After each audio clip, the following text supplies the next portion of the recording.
First, I'd like to thank Hubert Humphrey for creating this beautiful party and giving us the national platform that we have. I'd like to thank all the volunteers that spend all the time to make this happen. This is a beautiful thing. So happy to be with you all here today. I've served at home and abroad for over 15 years in the United States Air Force and the Minnesota National Guard. Some people know me as captain, some people know me as sergeant. Many folks in the community know me as a teacher. They know me as a small business owner, a mentor to Muslim youth on the north side. You know, I'd like them to know me as their representative for Minnesota's 5th District. I owe this great community for raising me right, because I can see that Martin Luther King's dream lives on through me. I'm sorry that black churches, synagogues, and mosques are not safe, that our children are fleeing gang violence and dodge drug addiction in open daylight. I don't know how in the freest country in the history of the world, we have 20% of the world's prisoners and only 5% of the world's population. We need federal law reform by legalizing cannabis, natural psychedelics. We need to ratify the ERA, protect a woman's right to choose. We need opportunity ladders for our youth with high-tech trade and small business training in public schools, so our kids have the tools to be successful in capitalism, so they do not want to burn it down. We need to stop the auto, sear, and straw gun purchases that are funding the opioid epidemic with the federal task force. We need to protect clean water from PFAS, from mining in the boundary waters, and from oil pipelines. We need to stop stock ownership by members of Congress. We should not have anybody voting for my brothers and sisters in arms to go for war that are older than the generals that prosecute those wars. We need to rebuild our police force nationwide with folks that share our core values and our lived experience. People tell me they want police officers that meet a 5-star service criteria. We'll fund this like President Clinton did in the 90s with bipartisan support.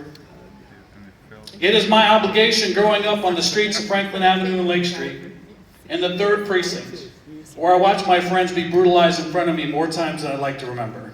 When I was small and I was weak, we had no voice. But I have a big voice now, and I'm going to use it for justice in D.C. I don't know how we spend $1 trillion a year defending our Constitution, but less than 5% of that money making sure it is enforced with liberty and justice for all. I don't know how we can mobilize 100,000 soldiers overseas in 3 months, but we can't get 50,000 people like me on the police force down the street. People tell me they want real leadership on this issue, and they're not getting it from our current representative. People tell me they want a 5-star police force that matches our core values and our lived experience.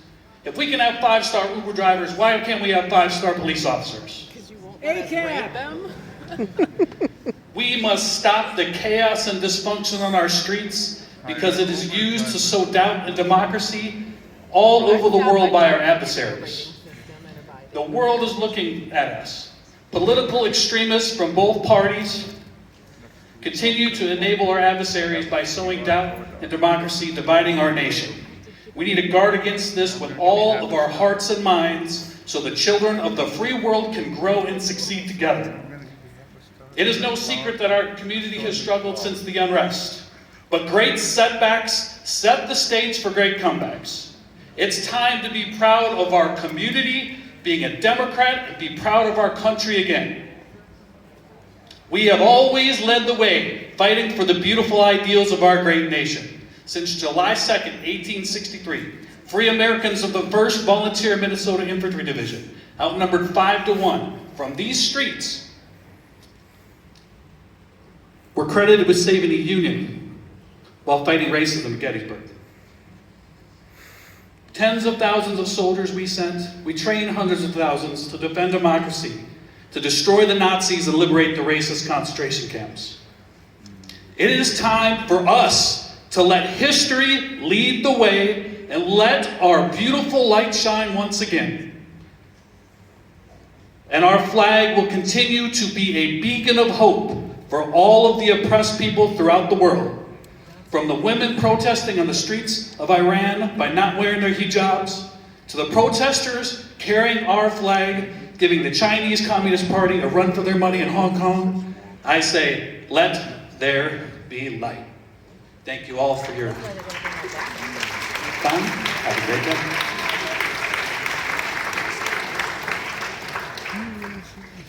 Thank you, delegates, for your patience with the process here of counting the